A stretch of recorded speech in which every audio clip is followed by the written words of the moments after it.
Ang first national tournament at Reinhardt's Golem Invasion, kasangkot ang greatsword ni Grade sa bawat malaking pangyayari, kaya tumatak ito ng husto sa isipan ng publiko, pero kapag iniisip ng mga tao ang pinakamahusay na gumagamit ng greatsword, isang tao lang ang naiisip nila, Chris. Giant Guildmaster Destruction Warrior 2nd Class, Tyrant, sinasabi ni Chris na ipakita niya sa kanya kung paano niya tinalo si Zibble, sa isip-isip ni Piaro na kahit hindi siya mabilis, may sense of pressure. Path of Defeat. Passive skill ng Destruction Warrior, nababawasan ang skill casting speed at agility ng mga kalaban sa paraan ng pag-atake. Nababawasan ng epekto ang iyong strength, sa isip-isip ni Chris na ganito lang ba ang tumalo kay Zibble. Nagsimula ng umatake si Chris at sa isip-isip nito na ito ay perpekto. Ang size at ang form ay perpekto para sa mahusay na mga kasanayan ng greatsword. Mas kaunting oras para mabawi niya ang sword, para isipin na makakagawa siya ng greatsword. Gaano kahanga-hanga si Grid, ngunit hindi niya maisip na magtatapos ng ganito ang pagkuha ng buhay ng isang NPC dahil lang sa isang kadahilanang tulad nito. Malakas ang kapangyarihan nito, sana patawarin niya siya. Sinasabi ni Piaro na kakaputol niya lang ng dayami. Binabati niya siya, ngunit ang pagiging impressed sa gitna ng isang labanan ay tila walang ingat. Naiinis at sa isip-isip ni Chris na isang dayami, assassin NPC ba siya? Kaya ba natalo niya si Zibble dahil sa bilis niya? Siya din ay mahina laban sa bilis, sinasabi ni Chris na wala siyang mapapala sa kanya nang walang nawawalang kapalit. Sa isip-isip ni Chris na nablock niya ang pag-retreat niya. Pero hindi niya ipinagtatanggol ang sarili niya, sa isip-isip ni Piaro na isang beses lang niyang swing ang kanyang sword, alam niya na kung ano ang dapat niyang sunggaban at kung ano ang dapat niyang itapon. Ang kanyang talento ay tila nasa level ni Regis o Evelyn, mas pulido siya. Isa siyang great warrior, sinasabi ni Piaro na hanga siya sa kanyang kakayahan. Parang kailangan niyang ipaglaban lahat ng meron siya. Sa isip-isip ni Chris kung ano kaya sandata ang ilalabas niya. Isa bang ninja star, isang bang dadao, o isang letigo? Umatake na si Piaro at nagulat si Chris sa nilabas ni Piaro na sandata. Hindi makapaniwala at sinasabi ni Chris na isang farmer tools. Kala niya isang dagger ang ilalabas niya, kundi isang farmer tools. Pinaglalaroan niya ba siya? Umaatake na si Piaro at mabilis ito nakarating kay Chris at sinasabi ni Piaro na hindi yan totoo. Hindi makapaniwala si Chris at sa isip-isip nito na kahit na pinalawak niya ang distansya sa pagitan nila, nabawasan ito ng napakabilis. Mabilis siya, sinasabi ni Chris na halika, sasabayan niya siya. Sinasabi ni Piaro na masyado siyang mainipin, sinasabi ni Zircon na dapat may sword yung sword key. Hindi niya maisip na kaya niyang baguhin ang trajectory ng isang greatsword na ang mga timbang ay pinagsama-sama sa isang punto upang madagdagan ang destruction power. Nakatanggap si Chris ng 12,300 pinsala, hindi talaga makapaniwala si Chris na kayang gawin ng isang farmer tools ang ganito kalakas na pinsala. Kahit na nagawa niyang mapigilan ang isang critical hit. Mas malakas siya sa average boss, nag-counter-attack si Chris at sinasabi nito na handa siyang mag-cut. Hindi naman namamalaya ni Piaro na tinamaan na pala siya. Sinasabi ni Piaro na nakikita niya kung gaano ka-smooth ang kanyang counter-attack, parang marami na siyang experience.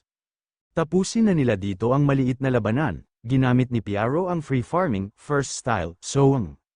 Biglang may mga nahuhulog na mga binhi at nagtataka ito at sinasabi nito na ito ay mga binhi. Sa gitna ng labanan. Ano ba ang nangyayari? Gumamit si Piaro ng free farming second style, rapid growth. Biglang tumubo ang mga binhi na nahuhulog sa lupa at inatake si Chris. Sinasabi ni Chris kung ano ito, nagtataka at sinasabi ni Chris na ano ang nangyayari. Bakit lumaki agad ang mga binhi, pero hindi lang yun. Ito ay isang palay, paano siya nagkakaroon ng hindi kapani-pani walang lakas? Free Farmer ay isang legendary series of skills Piaro perfected matapos piliin ang daan ng magsasaka. Ito ay maihahambing sa mga pamamaraan na ginamit ng mga legend noon. Ibig sabihin ang kasalukuyang Piaro ay mas malakas kaysa noong siya ay isang swordsman. Sinasabi ni Piaro na siya ang second strongest person na nakilala niya. Maaari siyang magtiwala sa kanyang mga kakayahan, sa isip-isip ni Chris na kung siya ang second, ang first ba ay si Zibble.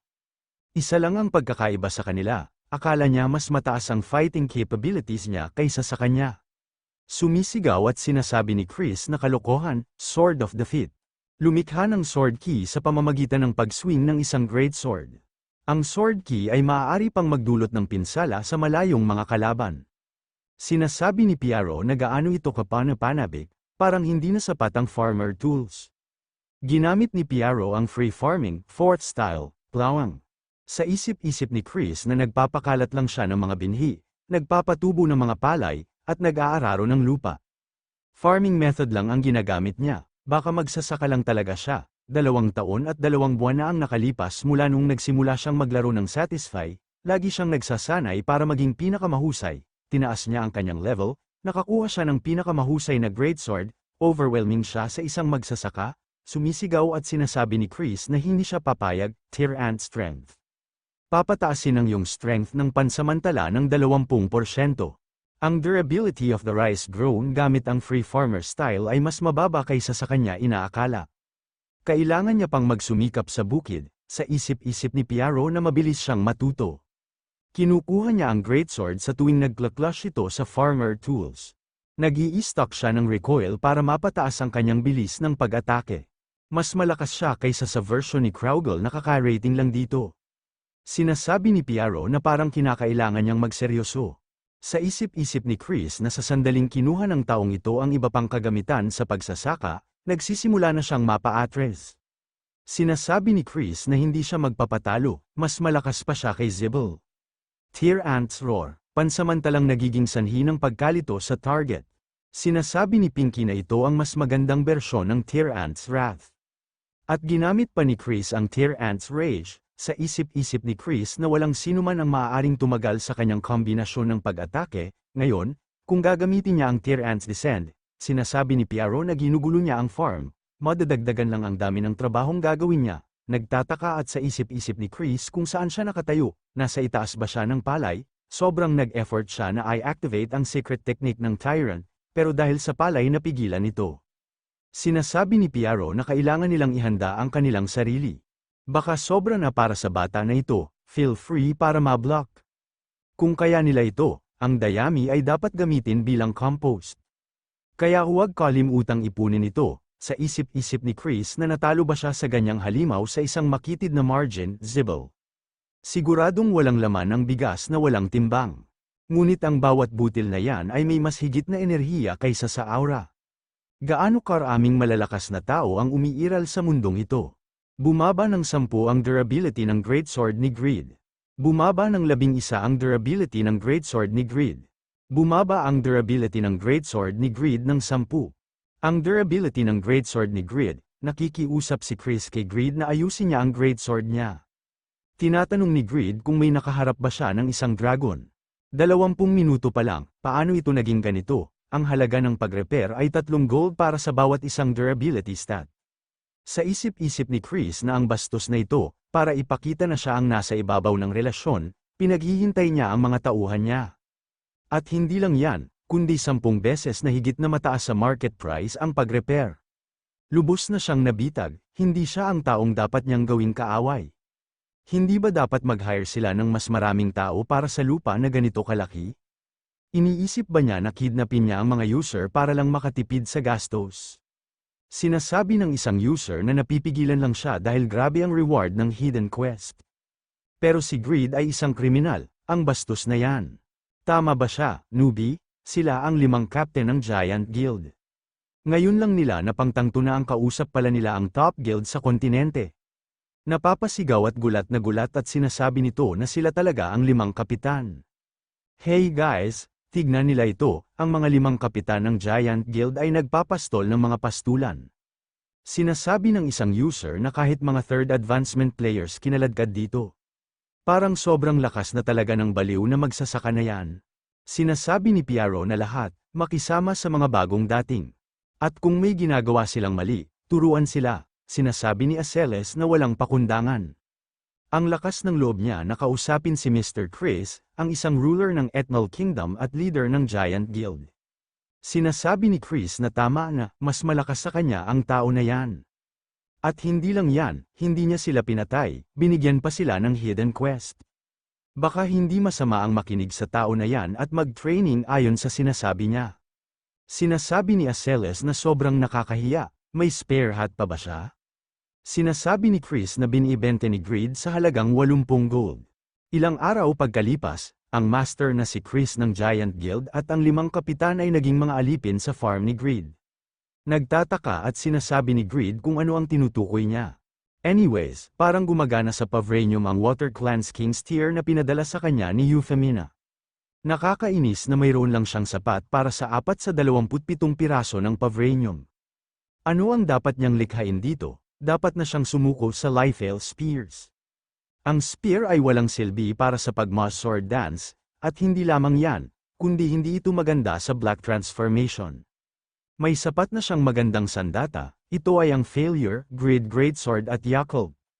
Ang mga defensive items na ginagamit niya sa kasalukuyan ay may decent lahat. May kasanayan ang Pavrainium, kaya ang pagbibigay sa kanila ng kalayaan ay maaaring maging mas mabisa. Ang simbol ng kalayaan, sinasabi ni Noe na gusto niya ng snacks. At ito din ang pumasok sa isip ni Greed at sinasabi nito na as expected, snacks. Sa isip-isip ni Greed na kamakailan ay gumagawa si Irene ng cookies at ipinamimigay ang mga ito. Nakakuha din ba siya? Sino ang nagturo sa kanya ng salitang wife? Sinasabi ni Noe na medyo masarap ang fish cookies na ginawa ng asawa niya, meow. Sinasabi ni Greed na iwanan na nila yan. Anyways, kung gusto niyang samantalahin ang self-moving capability ng Pavrainium. Sinasabi ni Randy na isang bear plushie ang natanggap niya kay Miss Irene. Narinig niya ang sinasabi ni Randy at ito din ang sinasabi niya walang katulad ng bear plushie. Magaling, naglalaro siya ng manika, Randy, ang pagiging palakaibigan ni Irene. Umiiyak si Randy at tinatanong nito kung saan siya nanggaling demonic monster. Sinasabi ni Piaro na Panginoon ko, pwede ba siyang gumawa ng farming equipment? Sinasabi ni Greed na farming equipment naman ngayon. Nagbigay pugay at bumati naman dito si Piaro kay Greed. Sa isip-isip ni Greed na madumi na naman ang damit niya. Nagsasaka na naman siya, tinatanong ni Greed si Piaro kung ano ang posisyon niya. Sinasabi ni Piaro na siya ang kapitan ng First Knights, Division ng Overgeared, ang Commander-in-Chief ng Riden, at isang magsasaka. Tinatanong ni Greed kung bakit may nakalagay na magsasaka. Ginagampanan niya ba ang kanyang tungkulin bilang Commander-in-Chief at Division Captain? Sinasabi ni Piaro na ginagampanan niya sila, syempre. A legendary farmer has been born, sa isip-isip ni Greed na ang mundo ng mensahe. Ayokong maniwala sa chismis na nagsasabi na ang 7 guild ay natalo sa isang magsasaka at ang mga user ay napipilitang magtrabaho sa bukid. Hindi niya na siya pinapansin dahil ayokong makilala siya. Ngunit kailangan niyang tapusin ito. Tinatanong ni Greed na nais niyang malaman kung bakit siya nagtatrabaho bilang magsasaka. Sinasabi ni Piaro na napagtanto niya lang na hindi pala siya dapat maging sword saint. Galit na sinasabi ni Greed na nagtatago ba siya sa likod ng farm work dahil kulang siya sa talent sa sword arts. Sumuko siya at tumakas sa daan ng sword, sa isip-isip ni Piaro na parang disappoint siya sa kanya dahil sa mga desisyon niya. Hindi niya siya naiintindihan, sinasabi ni Piaro na dahil siya ay pumili ng ibang daan at hindi ibig sabihin na iba ang layunin, Panginoon ko. Sinasabi ni Greed na sa lakas niya, makakakuha sana sila ng mas maraming teritoryo at mamamayan. Ngunit ginagamit niya ito para sa pagsasaka, napapamura at sa isip-isip ni Greed na ganito din si Minor. Lahat sila ay sinasayang ang talents nila, hindi nila naiintindihan ang sakit ng walang talento. Sumisigaw at galit na sinasabi ni Greed na maraming maaaring magsasaka. Hindi dapat siya, lahat ay may tungkulin, mas maraming bagay ang makakamit niya gamit ang sword.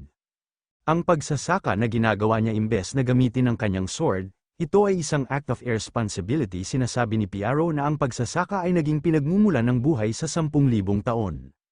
Marami siyang na-realize sa pamamagitan ng pagsasaka. Na-realize niya ang daloy ng enerhiya, maraming iba pang bagay na hindi niya alam kumpara noong hawak niya ang sword. Matapos niyang malaman ang katotohanan yun, naabot niya ang isang eroplanong hindi niya kaya maabot gamit ang sword. Bilang isang taong napantanto ang katotohanan yun, dapat siyang manguna sa daan at magturo sa iba. Ito ay magtatapos sa pagtulong sa kanyang Panginoon. Galit na sinasabi ni Greed na talented siya, hindi lang siya nag-try hard enough. Patuloy ba siyang magsasabi ng mga ganyang biro hanggang sa huli? Parang iisa lang ang paraan para mapigilan siya, Terra sa labas.